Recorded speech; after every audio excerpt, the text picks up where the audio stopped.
She was deep in thought. Let's do a little deep breathing. So get comfortable if you're not driving or operating heavy machinery. Put your back against the back of the chair. You can put your feet on the ground or whatever is comfortable for you. And we're going to close our eyes and go within. So inhale through your nose and exhale through your mouth.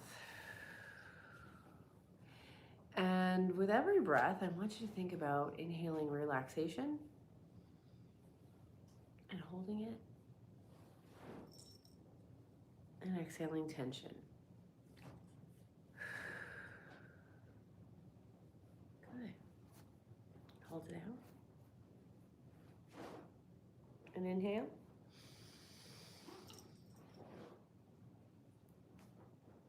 Hold it. And exhale tension.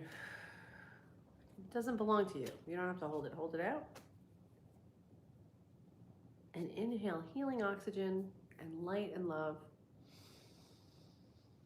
Let it go to every cell of your body. Hold it in. Let it just float around in there. Feel great. And exhale tension and stress and negativity. Okay. Good morning. Hey, Kevin. Good morning. Yeah, it's really cold here on the east coast of the U.S. near New York City. It's really chilly, but that's okay. It's winter. This is what we get for living in New England. Right, Pumpkin? Yeah. She already had a whole chasing session with Fractal this morning. I hope you're having a great day.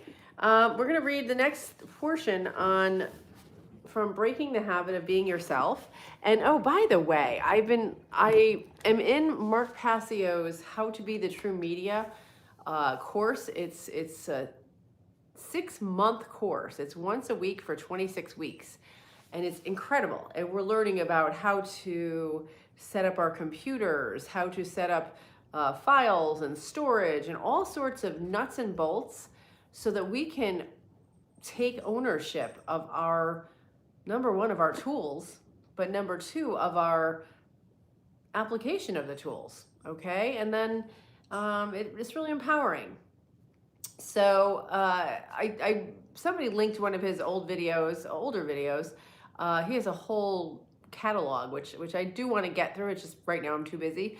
But so I was watching one of his videos, and he said he listens to 3 basic people on, like the topic was divine feminine, right? And I was like, oh, what's he going to say about this? I was just really curious where he stands on certain things.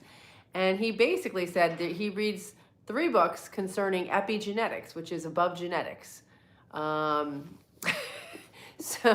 So this was one of the books, and it's ironic because this is the book that I'm reading to you from, and he says he likes Joe Dispenza, which it kind of shocked me. Like I knew that the information was very similar, but I love it when I'm telling my truth, something that I find is true and valid and helpful, and then somebody else who I admire, who I like what they're saying, agrees, and they say, oh yeah, that resonates with them too.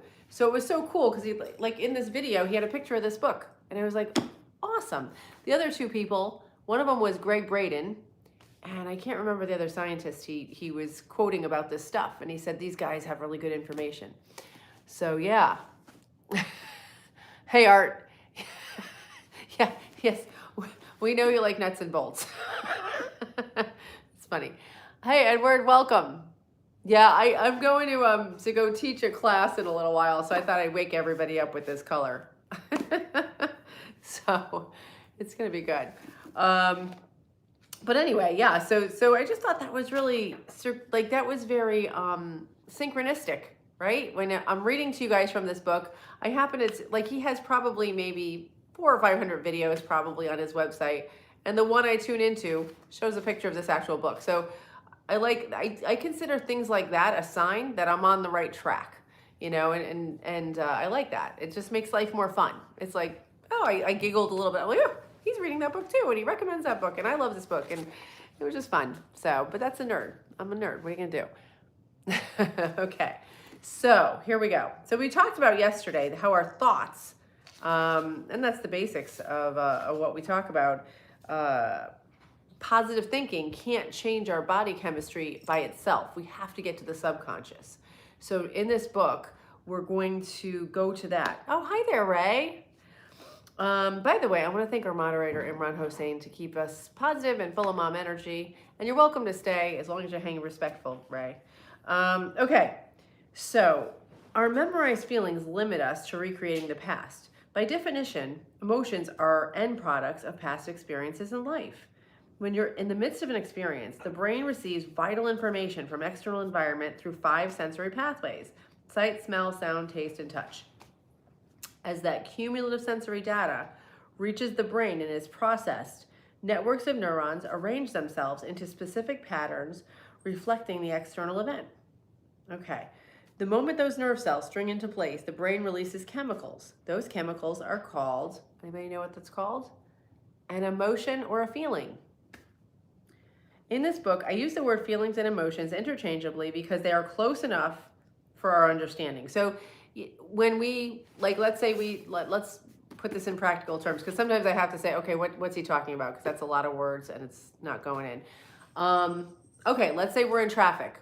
Somebody cuts us off. Oh my gosh, I just saw somebody cut me off and I had to slam on my brakes a little bit. And I'm all of a sudden, what happens? We start feeling things, right? That's our emotions, that's our feelings, that's our body chemistry reacting to those sensory things that are happening in our environment. Yeah, good morning. Oh, thanks, Ray. I love you too. Hey, UDX, welcome back. Yeah, so that's what's happening. Our senses take in different perceptions, different qualia, and then we decide, we take it in, and then our brain determines how are we going to react to that. Now, most of us, and I had been like this for years, are on autopilot, right?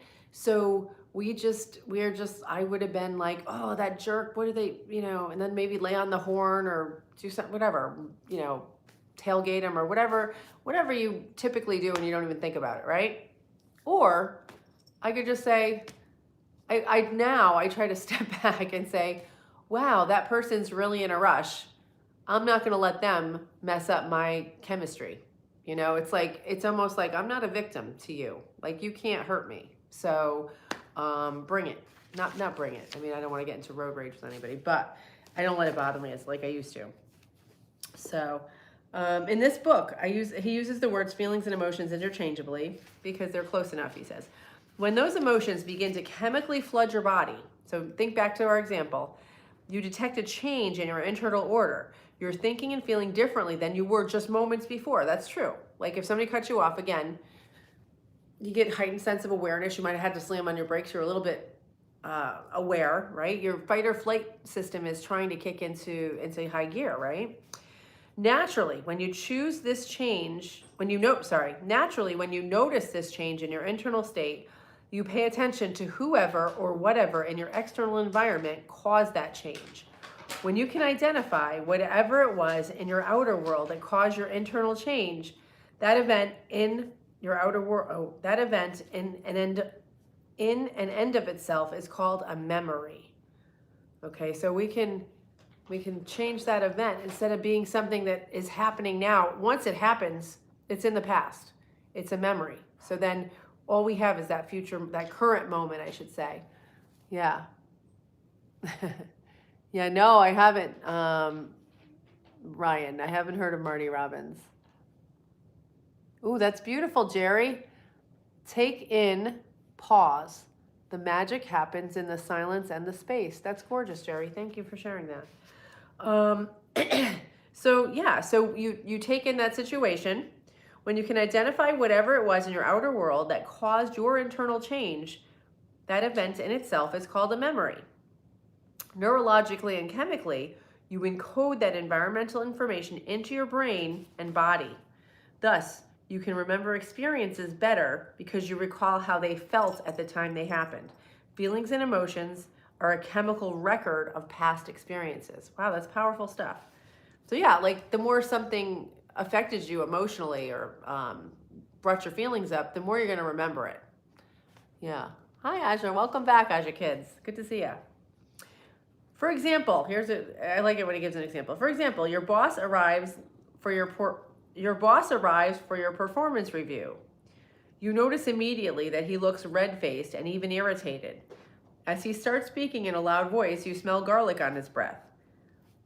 He accuses you of undermining him in front of other employees and says he passed you over for a promotion. In this moment, you're feeling jittery, weak in the knees, queasy, and your heart's racing. You feel fearful, betrayed, angry. All of the cumulative sensory information, everything you're smelling, seeing, feeling, and hearing is changing your internal state. You associate that external experience with a change in how you're feeling internally, and it brands you emotionally. You go home and repeatedly review the experience in your mind. Yeah, do you ever like replay stuff in your mind? I used to do that all the time. Every time you do, you remind yourself of the accusing, intimidating look on your employer's face, how he yelled at you, what he said, and even how he smelled. Then you once again feel fearful and angry, and you produce that same chemistry in your brain and your body as if the performance review is still happening. So when we relive the past, it can be a negative experience or a positive one. It brings up that same body chemistry. It's like our brain doesn't know that's the past. That's not happening. We're not in threat. The boss isn't there. Maybe I'm driving home from work, replaying it in my car, and I'm feeling that same way as I'm driving, or I get home and I'm sitting there making my dinner and I'm thinking about it, and my body is producing those same chemicals that it did when the event was actually happening. Whew. Okay. Because your body, here he says it, your body believes it's experiencing the same event again and again. You are conditioning your body to live in the past. And we do it, and we don't even know we're doing it. Like, awareness is the key. So thank you for being here to listen to this. Let's reason it a bit further. Think of your body as the unconscious mind, or as an objective servant that takes orders from your consciousness. So it's so objective that it doesn't know the difference between the emotions that are created from experiences in your external world and those that you fabricate in your internal world by thought alone. So that's right. We have such power, and we don't even know it sometimes. To the body, they are the same. What if the cycle of thinking and feeling that you were betrayed continues for years on end, and you keep dwelling on that experience with your boss and reliving those familiar feelings day in and day out? And I've done that. I don't know if you've ever done that, but it's almost like the known. It's comforting. It's like, oh, I'm gonna not like that boss because it's just easier, because I know what that feels like. Day in and day out, you continually signal your body with chemical feelings that associate it with the past. This chemical continuity fools your body into believing that it is still re-experiencing the past. So the body keeps reliving the same emotional experience. When your memorized thoughts and feelings consistently force your body to be in the past, we could say that the body becomes a memory of the past. Wow. If those memorized feelings of betrayal have been driving your thoughts for years, then your body has been living in the past 24 hours a day, 7 days a week, 52 weeks a year. In time, your body is anchored in the past. You know that when you repeatedly recreate the same emotions until you cannot think any greater than how you feel, your feelings are now the means of your thinking. So that creates like a cage for us. If we are reliving that so much, that's it changes our boundary of perception. We don't realize that we're limitless. We don't realize we're infinite. We just are thinking in terms of that situation or that feeling. It's wild, right, Pumpkin? Yeah. So the bottom line, most of us live in the past and resist living in a new future. Why? Because the body is so habituated to memorizing the chemical records of our past experiences that it grows attached to these emotions. In a very real sense, we become addicted to those familiar feelings. So when we want to look to the future and dream of new vistas and bold landscapes in our not too distant reality, the body, whose currency is feelings, resists the sudden change in direction. So wow, yeah, thank you. Yeah, vendetta, right? Yeah, no, it's okay. Yeah, then we think of different things. Maybe we want to escalate those feelings. Maybe we want to, but if we can somehow let go and focus on the now, then it's empowering. We'll get to more tomorrow, but I hope yes, lemon, Lemoon, I don't know what your name is, but I hope I'm saying it right. This book it makes you like see things differently. And that's why, and this is just like a random page I turned onto. Like this whole book, there's wisdom throughout it that helps you see what your body chemistry is doing and how it shapes your perception of the world and how it shapes your choices. And then you can be empowered. It's like we've all been operating a car with no manual. Our bodies are this amazing, you know, magical gift, and we don't really know how it works. And if you take the time to learn, and I'm not good at reading the manual, but I'll read it to you, and maybe we can figure it out together. Oh yeah, great question, Darmudin. It is, oh good, Lemon, good. It's Breaking the Habit of Being Yourself by Dr. Joe Dispenza. Yeah, and this actually was also recommended by Mark Passio, who I'm taking a class from right now, and it's wild. It's about natural law, and he breaks down how we can become the true media, how we can share truth, because a lot of other different places are meant to keep us distracted and off our power, and we all have so much power within us. So thanks for tuning in, everybody. And if you're new, I do the live every day, 8 o'clock, Monday through Friday, and 8 p.m. on the weekends. And I welcome any, you can challenge ideas if you have a different perspective. I love it, and bring it on. But just as long as you're respectful, we want to hear from you. And I want to thank our moderator, Imran Hossain. You do a great job, Imran. Thank you. And especially, Pumpkin, thank you for being here. You do a great job. Okay, so from myself to yourself. Oh, Eastern Standard Time. Great question, Darmudin. In New York, we're near New York City. So yeah, tune in if you want to have these discussions and, kind of expand your mind little by little. Yeah, thank you so much. Oh, Vicky, welcome. Thank you so much. And thanks for your comment on my other new video that dropped.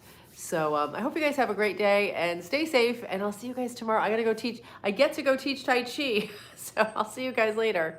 Thanks. From myself to yourself, thanks for joining us on this journey. Say goodbye, Pumpkin. Nope, she's a cat. Okay, bye.